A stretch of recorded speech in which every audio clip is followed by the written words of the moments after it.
నమస్తే సుబ్బారావు గారు. నమస్తే అయ్యా. ఏపీలో కాంగ్రెస్ పార్టీ పగ్గాలు షర్మిల చేపట్టబోతున్నారా? కాంగ్రెస్ పార్టీ పగ్గాలు చేపడుతున్నారా అనేది రాహుల్ గాంధీ నిర్ణయించాలి. కానీ కాంగ్రెస్ పార్టీలో అవగాని చేరితే గతంలో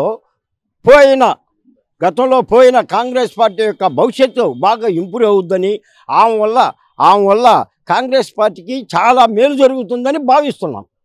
ఇది మటుకు యథార్థం. ఎందువల్లంటే ఆ రోజు వైఎస్ రాజశేఖర రెడ్డి గారి వల్ల కాంగ్రెస్ పార్టీ చాలా అభివృద్ధి చెందింది.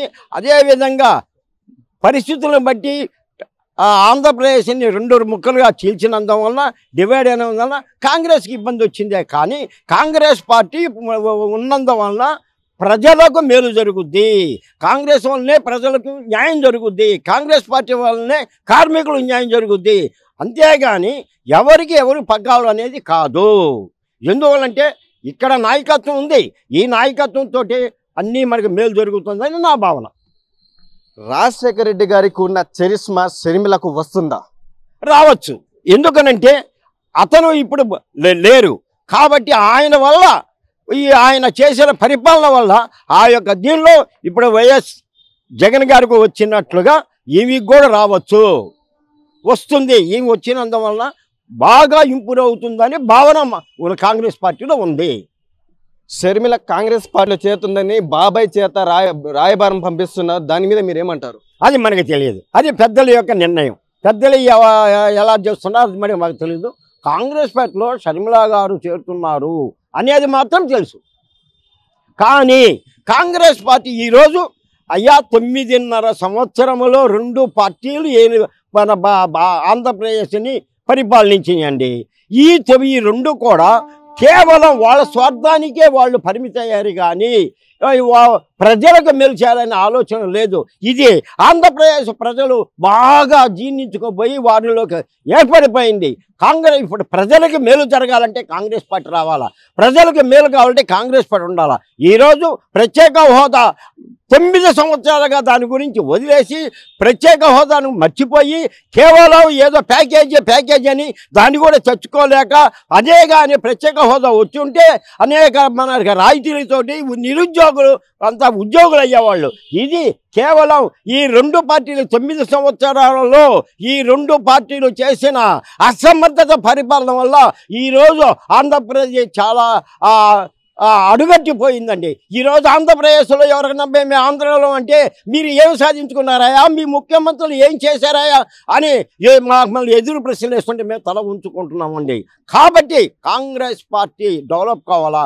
మీరు అడిగినట్టుగా షర్మిల గారు వస్తే ఆయన రాజశేఖర రెడ్డి గారు అభిమానులు రావచ్చు, పోయిన వాళ్ళందరూ కూడా తిరిగి రావచ్చు. అక్కడ పదవులు లేకుండా ఇప్పుడు రేపు ఆయన సమావేశాలు ఏడుస్తున్నారు. మంత్రులందరినీ కూర్చోబెట్టుకొని కొంతమంది ఎమ్మెల్యేలు పెట్టుకుని నువ్వు చేసావు, నువ్వు చేయలేవు, నేను మారుస్తున్నావు అంటున్నాడు. అసలు ఎవరు ఆ పని చేయరు. ఉన్న వాళ్ళకి చేశారా లేదనేది ఆలోచించి టికెట్లు ఇచ్చే సమయంలో పెట్టాలా. ముందుగా టికెట్ విషయంలో అన్నారు కాబట్టి అసంతృప్తి వస్తుంది. ఈ అసంతృప్తి వల్ల ఆ పార్టీ బలహీనపడుతుంది. అదేవిధంగా కాంగ్రెస్ పార్టీ వస్తే మంచి జరుగుతుంది ప్రజల్లో ఈరోజు భావనలో ఉంది. కర్ణాటకలో మేలు జరిగింది, తర్వాత తెలంగాణలో కూడా మేలు జరుగుతూ ఉన్నాయి. వాళ్ళు ఇచ్చిన పథకాలన్నీ కూడా ఇంప్లిమెంట్ చేస్తున్నారు. కాబట్టి కాంగ్రెస్ పార్టీ వలన ప్రజలకు మేలు జరుగుతుంది. షర్మిల గారు కాంగ్రెస్ పార్టీలో చేరితే ప్రజలకు మంచి జరుగుతుందని నా యొక్క ఉద్దేశం అండి. 2024లో కాంగ్రెస్ పార్టీ అధికారంలోకి వస్తుందా? వస్తుంది, ఖచ్చితంగా వస్తుంది. ఎందుకంటే ఇసికి వేసారిపోయారు. చెత్త పన్నులు వేస్తున్నారు, కరెంటు బిల్లులు పెంచారు, ఇంటి పన్నులు పెట్టారు.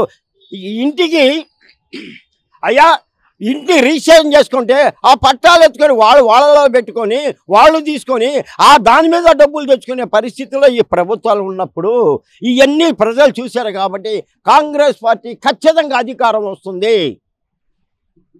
టీడీపీ వైసీపీలో టికెట్ రాని వాళ్ళు కాంగ్రెస్ పార్టీలో చేరతానని ఒక ప్రచారం అయితే ఉంది. కాంగ్రెస్ పార్టీలో చేరతారా వాళ్ళు? ఖచ్చితంగా చేస్తారు. ఎందుకంటే వాళ్ళు ఇప్పటి వరకు ఎమ్మెల్యేలుగా అనేక రాయితీలు చేసుకొని ఎమ్మెల్యేగా రాజకీయంగా అనేక లబ్ధి పొందిన వాళ్ళు ఎమ్మెల్యేలుగా గెలవకపోతే మళ్ళీ ఏమని ఖచ్చితంగా వచ్చి చేరతారు. ఖచ్చితంగా పదవుల కోసం ప్రాకులాడతారు. కాంగ్రెస్ పార్టీ వల్లనే వాళ్ళకి మేలు జరుగుద్దని వాళ్ళు వస్తారు.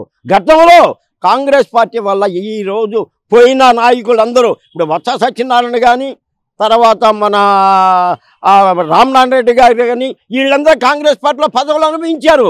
మరి బొత్స సత్యనారాయణ గారు అయితే అధ్యక్షులుగా కూడా ఉన్నారు. ఉండి అతను పోయినాడంటే కేవలం అతని పదవి కోసమే పోయాడు. లేకపోతే ఎందుకు పోతాడండి? నిలబడిపోయారా?